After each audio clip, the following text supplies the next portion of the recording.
We were doing so well. We were really doing so well. The first half of this race, we were doing well. Most of the season for trucks, we've been doing well. And it all went away in the second half of this race. I'm not going to go off on a huge rant because I don't think this is anywhere near as bad as Phoenix or Daytona. It's not good. It's bad. But it was not necessarily the worst truck series. I mean, this is probably how much I'd say that the window has changed for what we look at. The Overton window of bad truck races this is bad for sure. But we've seen so much worse and so much bigger of a situation.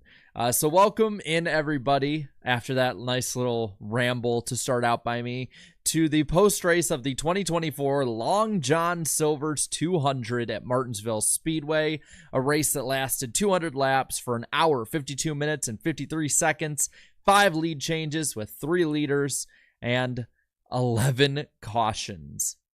Sheesh. 11 cautions. That's insane. I mean, again, it's I can go off and say how dumb it was, but to me it was laughably dumb. Like, I actually had a little fun with it being a stupid wreckfest, but this is what happens when it's not hot garbage stupid wreckfest every single week, is I can laugh at these kind of things. And I think that's sort of what we reached with this one. I mean, Alessandro says it right in the chat. Truck Series is pretty much caution prone. We see it on a regular basis, enough. But this year, like I said, I think we've been good enough not to really hate too much on the Truck Series. I'd actually say outside of Daytona, the Truck Series has been better this year before this race than the Xfinity Series was. But today was not upholding that. By the way, like the stream up, and also, while you're at it, if you're new, subscribe. We're live after every single stream. And by the way, we will talk a little bit about Denny Hamlin versus Marcus Smith of SMI. I know that they've kind of kissed and made up, but doesn't mean we can't keep stirring the pot when it comes to all of that. Now, really quick, let's look at the finishing order of this race. Christian Eckes, another short track victory. Had my boy Danny B not picked him to win this race during the podcast, he was my pick. He has, I would say at the moment, has taken away the crown of short track king in the Truck Series from Ty Majeski. Majeski finishing second, about 6/10 behind Eckes. Chase Purdy in third, Sanchez fourth, fifth is Ankrum, sixth Taylor Gray, Raja Caruth, a very quiet 7th place run. Sammy Smith comes home 8th. Shout out to Paige from Daily Downforce. She picked Caden Honeycutt to win. A lot of people thought that was a dumb pick, but he was running top 5 a lot of this race. He recovered after some issues we'll talk about in a bit to a 9th place run. Corey Heim, old Heim time, with a terrible 10th place run, at least terrible for his standards. Mason Massey in 11th, and Matt Crafton 12th. Crafton with his 550th NASCAR Craftsman Truck Series start. And don't worry, I tagged Dale Jr. on Twitter. He liked it immediately. Like, I'm serious, within like less than 5 minutes of me tweeting at him about it, he liked it. So I think it's all right. NASCAR put something out, like a little 550 start congratulation to Matt Crafton.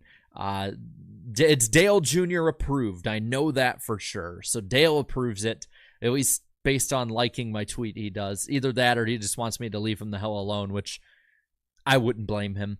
Daniel Dye, after basically being involved or seeing every wreck of the Truck Series season, including every wreck of this race, it seems like, came home with a 13th place run. Ben Rhodes, 14th. Lane Riggs, the pinball of the Truck Series this year, the Sam Mayer of the Truck Series this year, 15th position, though he ran faster than that for much of the race. Tanner Gray, 16th, 17th Bailey Curry, Jack Wood in 18th, Stewart Friesen, and Timmy Hill round out the top 20. Real quick on that one, I saw before they switched over to NHRA that Timmy Hill and Stewart Friesen having, I believe it was them having a little back and forth on pit road. Nothing too much, no fight or anything, just anger. But I like to see that. Yeah, 550 consecutive starts. Good point made by Joshua8824 Racing in the chat. 550 consecutive Truck Series starts. That is amazing. And I will tell you this. We gave him some hate last year for how he acted. I think it was justified by how he acted last year.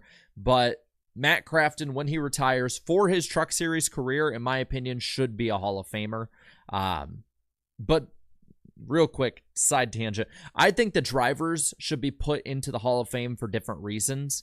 Like, Dale Jr. I think he should be voted in as like an owner and a driver, whether it's different series. Crafton as a Truck Series driver, I think would be perfect, just because I think that should be highlighted. And so you do have to highlight the specific parts of a driver's career that got them to the Hall. But that's just me. Anyway, from there, we got Jake Garcia, 21st, 22nd, Grant Enfinger, Ty Dillon, 23rd, 24th, Brett Holmes, Spencer Boyd in 25th, William Sawalich, 26th, and Thad Moffitt with a lead lap finish, 27th, final car, or truck, I should say, on the lead lap. Malazzi finishes 28th, 2 laps down and 7 laps down Matt Mills after the hood flew up and damn near caused an overtime finish because of everything falling off of his truck. From there, we got the guys who are out. 30th place Cam Waters was out of this race late, busted radiator from the looks of it. Then you had Lawless Allen, 31st, out of this race. Justin Carroll, 32nd. Thompson in 33rd. And Blake Lethian, I believe is how you say his name, out very early in this race. And I think that he was the reason why we had a later start, because he was dumping fluid on the track. So, post-race results up here, and remember also this is the Pickup Throwdown post-race show. That's what we're calling it, at least for now. So if I spelled your driver's name wrong or whatever, I got it wrong up there, let me know. I know you will. But yeah, it looks like Timmy Hill raid session, and if you're having FS1 on still while I'm rambling about the truck race, and we'll go in depth on it, old John Force on the screen. I love John Force. My family's been John Force fans since my memory started. I will keep an eye on the Twitter machine when it comes to anything that happens here. I mean, I'm looking, and it's basically just Timmy Hill and Friesen arguing, and Timmy is getting very mad. And I don't know him firsthand, but I know enough people who know him that he's a pretty laid back dude. And for him to do this, that might be justified, I'd say. Every driver in NHRA is fat or old. I mean, no, not all of them. Not all of them. I love NHRA drivers. They're so damn funny. But let's get into this race. Spam Timmy in the chat, like Timmy Wolf did. Spam it in the chat. I'll put it in there as well. Timmy. We love Timmy Hill in this group. Our little post-race group, we stand for Timmy Hill. That just reminds me of the old iRacing Pro League or whatever that they had where for the drivers, where basically NASCAR said no to him coming in, and people had to petition him to be in. I always love an underdog like that. Anyway, let's get to the race itself. Stage 1, Ty Majeski, the pole sitter. We're thinking, oh boy, might be one of those nights where he just completely dominates the race, but no. Yeah, that's right. We'll talk about that in a bit. Terry, Honeycutt, and crew chief to the hauler. I'll keep an eye on all of that as well. But the race started like maybe 5 minutes late because fluid was coming out of the 20 truck of Lethian. I believe he only lasted about 17 laps, and they basically said, yeah, get the hell out. But lap 1, Eckes from second takes the lead, and this would be something we'd see all night. Eckes with great restarts, and Majeski with just bad restarts. It's the best way I can put it. There was some moving in the top 10 and through the field. I'd say the biggest thing we learned in this stage was Fox Sports 1 just letting it out there that Cam Waters is racing the trucks at Kansas. I believe they're probably going to be Kansas in May, not September. But that was something I don't think anyone had reported to that point. I went on Twitter, and of course, every reporter was tweeting it like, like it was the brand new thing that no, there's no way that everyone who's a NASCAR fan that wasn't watching this race already knew it. Trust me, we'll talk about the Crank It Up. We'll talk about that. That might be what I rant about, was the broadcast and the fact that it had about as much life as a zombie in The Walking Dead. But yeah, Cam Waters will be back in the trucks come Kansas. I'm assuming in May. They didn't say which Kansas race, but I'm assuming it's the next one. We did have a caution for Thad Moffitt going around, but other than that, very clean stage one. There was a restart that had wood on the curb, but other than that, very clean. Eckes wins the stage. Majeski in second. Lane Riggs third. Heim, Sanchez, Rhodes, Ankrum, Garcia, Honeycutt, and Purdy, your top 10 in stage one. And we had a bit of a split tire strategy. If there was actual tire fall off in this race and it wasn't just a complete track position race, I really think that this would have been a lot more fun. Now, we probably would have had more wrecks because of the difference of tires, but this opening stage wasn't that bad. I had fun with it. I thought it was intriguing.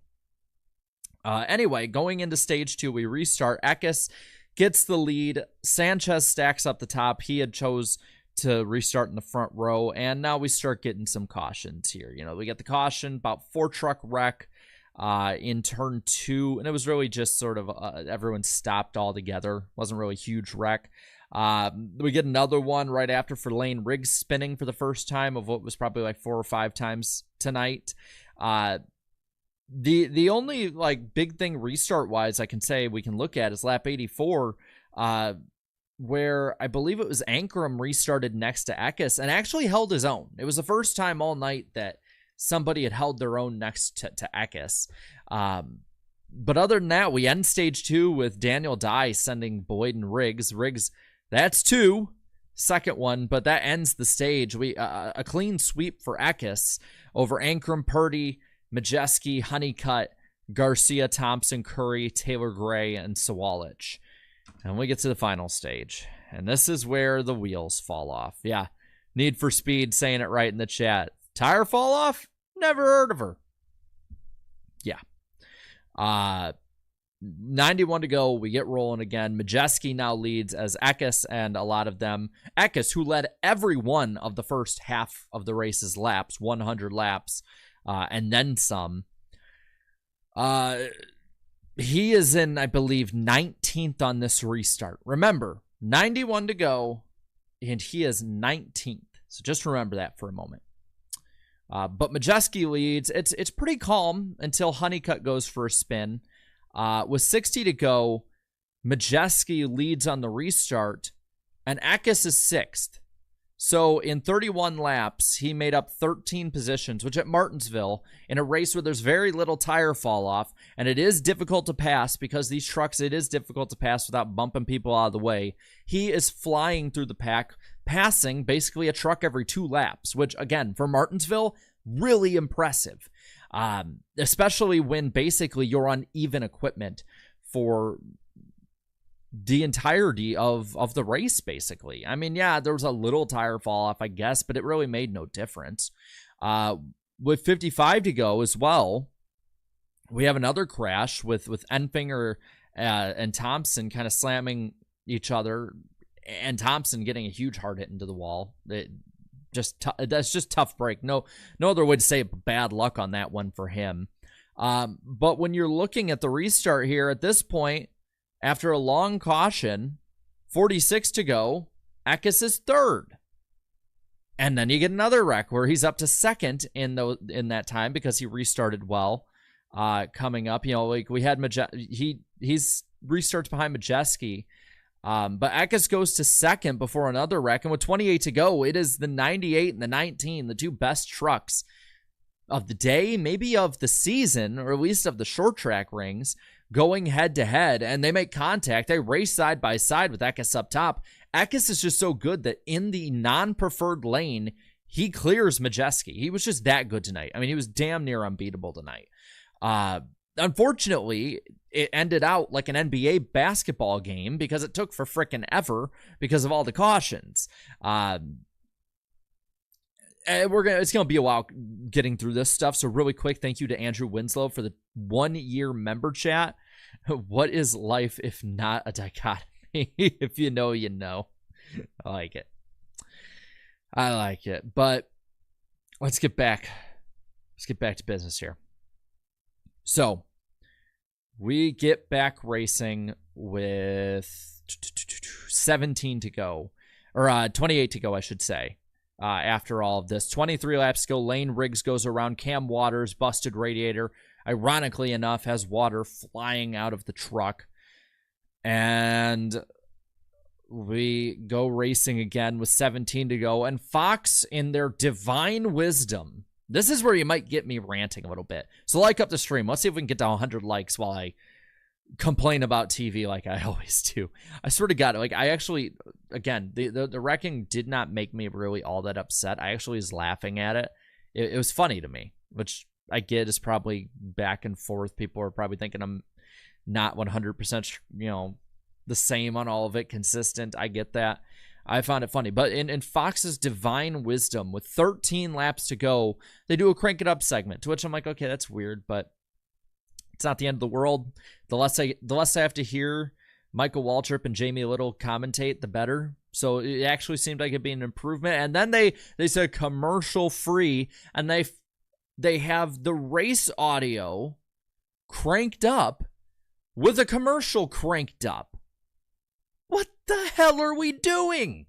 That to me was the unforgivable part of the race. And to add the fact that I right now am showing more emotion than the booth and a lot of people on the broadcast seem to. The ones on pit road don't deserve the hate. I believe they were actually at the track today. But I mean, for all the improvements, again, not perfect, that Cup has made with the Fox broadcast, that Mike Joy has gotten better, that Harvick has at least sort of tapered down Boyerisms, trying cool new things, not getting everything right, but going from bad to, I'd say, mediocre broadcasts. The Truck Series just continues to be bad. But you basically went to commercial with 13 laps to go at a track where laps take you 20 seconds, right? Do a little math here. 20 seconds for 13 laps.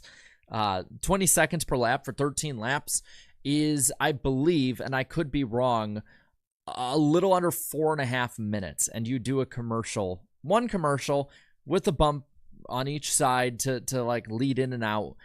You're not necessarily going straight to commercial because the racing is generally still seen on screen, but like, come on, guys. Like, you couldn't have done that 40 laps ago. I wouldn't have been upset even if that happened with like less, with like 20 or even 25 to go. Like, it doesn't make sense to do it this late in the race. I get they have their 15 to go segment and everything is pre-planned on a Fox broadcast, but that is ridiculously stupid. That's like, again, I know a lot of you don't like the racing versus stick and ball sports comparisons, but that's like 1 minute to go. Team driving down the field. They're at their own 40-yard line. 2 timeouts left. No timeouts left, and they are starting to charge. And you decide to do a side-by-side commercial break when the quarterback snaps the ball. Really?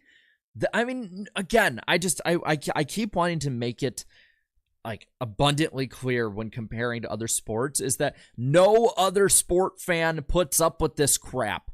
None. I get racing is a different beast, but no other sports fan, like on a regular basis, when push comes to shove in the final minute, basically, if you count the sports minute of like the crunch time part of it, puts up with this kind of crap. I get the Trucks is the third tier series, but that is just, it's inexcusable. And the fact that we're for sure going to have to deal with this for at least 7 more years, I hope NASCAR puts their foot down. Again, the booth, nothing special, but it's the same it's been the whole time. I put up with it at this point. Like, me complaining on here isn't going to change that. But I feel like if enough people let them know, hey, like, doing this in less than 15 to go hijacks the entire broadcast. Kind of like how I hijacked this entire stream doing this, because with 10 to go, we have a caution with the 42, the 9, and the 52. At this point, Matt Mills has his hood up, like over to where you can barely see. Like this is his window right here. Like my eyes are the window. Like my eyes, hat, and here, that's the window that he can really see in. I thought it was funny. Like, again, that's where, to me, this reached, like, okay, this is kind of stupid. I'm not really having fun. To, okay, this is funny. Like, at this point, this is just clearly funny as hell to me.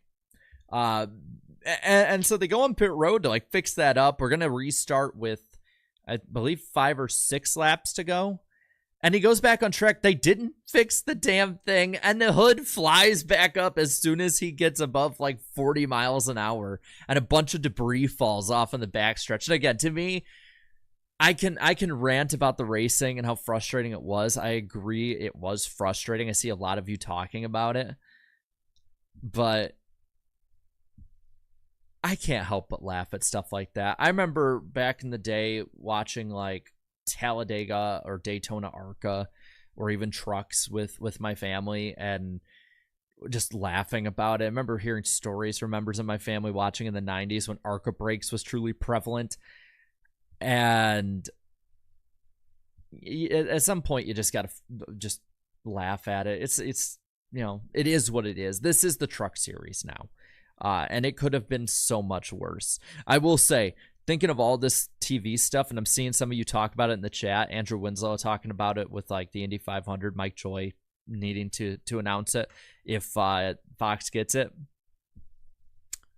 Yeah, that's still the big rumor. I don't know if anything's changed, but I've still seen the big rumor is that Fox getting IndyCar, which all the laughing a lot of IndyCar only fans did at NASCAR fans' expense because of all this would be, I mean, I would feel bad for them still, like solidarity as well. But I would admit it would be glorious irony to be like have 10 years of that and then all of a sudden, oh yeah, so let's do our Craftsman 10 to go in the Indy 500. Let's crank it up, and they do a side by side. Like I know that wouldn't happen. They don't even do it that bad at Daytona for the 500, but just saying, like, keep an eye on that, because what Fox is doing now, they will do to the, like, Detroit or Toronto IndyCar race. They will do that to them the same. They'll treat them the same as they do Xfinity and trucks. Like, you already know it. And they've cleared up some space with Xfinity too. So just saying. But anyway, we get back racing, and it's a relatively clean finish in the last 3-4 laps, and 19 gets the jump, runs away with it, and gets the dub on the night. Again, very mediocre race, just because of how cold it was. I think the weather had a lot to do with it. We've seen this before. I have been at Martinsville races where it snowed before. It's not really as fun as it might seem. And I'm someone who lived in the Midwest. I hate snow and cold. But again, nothing horrible, nothing too special, but it's what it is. Now, there is one thing I do want to talk about. That is non-trucks, and it is Denny Hamlin versus Marcus Smith of SMI on Twitter at 2 a.m. This is probably the dumbest freaking thing I think I've seen on Twitter in a long time, and I've seen some pretty stupid things on Twitter. But I want to put a poll out for y'all before we get going too much here. Who do you side with? Do you side with Denny Hamlin, the most hated driver in NASCAR, or do you side with Marcus Smith of SMI, somebody that a lot of people have seen ruin tracks? Some defend saying, hey, we got North Wilkesboro and other tracks because of him. Or do you just say, hell no, neither of them? Whose side are you on? I'm very curious about this. We'll start the poll right here. Because do I have the transcript basically of it? Because I can read it all to those who have not seen it yet if I still have it on me. Yes, I do. All right. story time. So for those of you who don't know, there was basically a repaving malfunction at the Sonoma Raceway. Sonoma had been repaved. The asphalt already is coming up. I mean, again, I am no expert in repaving or anything like that. But I went down a few rabbit holes and started reading from people who actually do work in that field. And basically saying that it was either cheaply done or done wrong by the company, or tried to get done too fast. And so Denny Hamlin, who was called out SMI, who my buddy Eric pointed out very, very, very well, that this has happened for a while, having Denny go against Marcus Smith on the tracks when it comes to negotiations and the TV deal and the charter deal and contract rights and stuff like this. Denny Hamlin quote tweets this and says, "When paving on a budget goes wrong, North Wilkesboro will be next." So people are like, oh, there goes Denny. He's firing off. He's getting that attention off of the restart like he wanted to. Marcus Smith responds. And he responds in kind with this. This is a great post from somebody who doesn't know all the information. Ignorance on display for the world to see. I will delete this tweet when Denny Hamlin sends me a text or gives me a call directly. So like, okay, like, it's not too bad just yet. It's kind of dumb, but whatever. Yeah, by the way, you have my permission to ban people like first go around if you bring up politics. I get it's going to be this will be a problem over the next 7 months with what year it is, but you have my permission or time them out, whatever you think is the right penalty, but no politics. Anyway, because these are the divisive politics. NASCAR politicking is what we like to see here. To which Denny responds, though, anyway, after Marcus Smith says this, to, quote, "You don't need to delete. We've seen your reconfiguration record." This talking about Bristol. This talking about Kentucky, Texas. Many of the drivers don't like Atlanta, even though it's become probably a really popular move, at least with the fans. And we're like, oh boy, Denny getting spicy. Well, Marcus Smith decides to dial it up even more. He says, yes, we take risks sometimes. They work sometimes and they don't. We've seen your attempt of the championship as well. When you have a chance, maybe you could give me some golf tips. So at that point, it's like in Friday, damn, like, holy shit, dude. Like, where the hell did that come from? First go round, really good. Life lesson here. You have a good insult, don't burn it into the ground. Maybe save it. Maybe put a few others in there, butter them up, and then get them with that left hook later. Just saying. But it's like, damn, that's crazy. I can't believe he said that. To which Hamlin says, here's your tip. Which, by the way, out of context, really freaking weird to say, says, let someone else run your business before you blow everything your dad gave you. At this point, we're looking at just childish insults back and forth, which again, for a YouTuber to say is probably like people like, okay, yeah, there goes the pot calling the kettle black. I completely get the irony in me saying that. And then Smith says in two other tweets, so proud of my dad, Hall of Famer. If he had a Twitter X account, I don't think his comments would be family friendly. So listen here, almost NASCAR champion. You keep working at it, and one day you're going to get the big trophy. Thanks for the tip. And then leaves another one about how amazing everyone at SMI is and expectations and all this stuff, and bringing up championship for a third time and using it, just digging his own grave more and more and more. And it's just plainly stupid. Like, it's entertaining as hell, but I have two big things to go out of it. My takes to take out of it. First take is, my first take on this is Denny Hamlin won. Like, he frankly won. He is just way more savvy in this medium. My second take is that NASCAR as a whole and as an industry lost.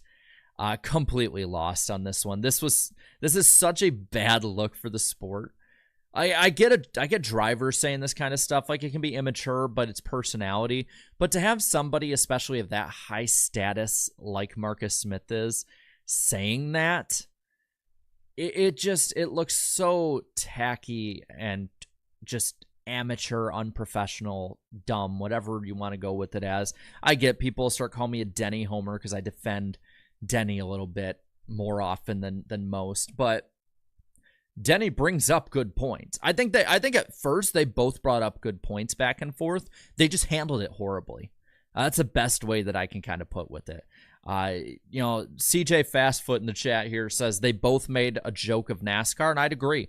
I think my theory, because they both walked it back as soon as the sun came up the next day, my theory is that NASCAR basically like got a hold of their collars and like, listen here, you dumbass, you're going to delete that and turn this shit back because this looks stupid as hell. Like, that's my theory of what happened. Whether it was Jim France or Phelps or whoever, maybe it was Dale Jr. since he's friends with them both. Like, I thought that it was at first, like, I almost thought it was like a marketing ploy or something. Like, this couldn't be real. They couldn't be putting that much stupidity out there.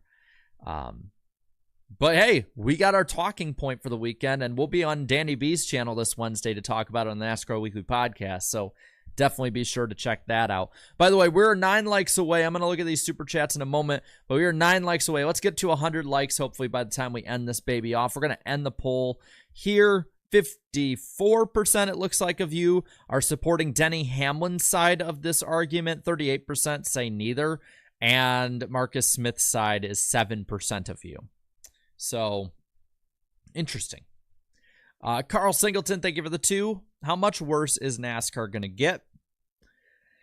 I mean, there's ebbs and flows. Remember, like, for a few weeks this season, we thought NASCAR couldn't fail. They were doing so damn well when it came to racing and storylines and everything like that.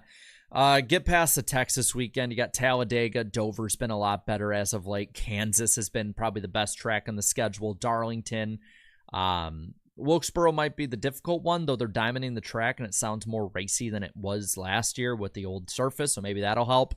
And then you got the 600, which has been the best race of the last 2 years. So we just got this week and next, getting rid of some of the dumb, some of the bad racing, some of all that. Let's just cleanse the palate, and I think we'll have a good end of April and month of May for the NASCAR side. I don't think that we're going to be in the dark too long on this one. And then Carl left another 2 for saying, I think doxing will come in the Hamlin-Smith feud. I don't think so. I think that they're smart enough professionally not to do that, though.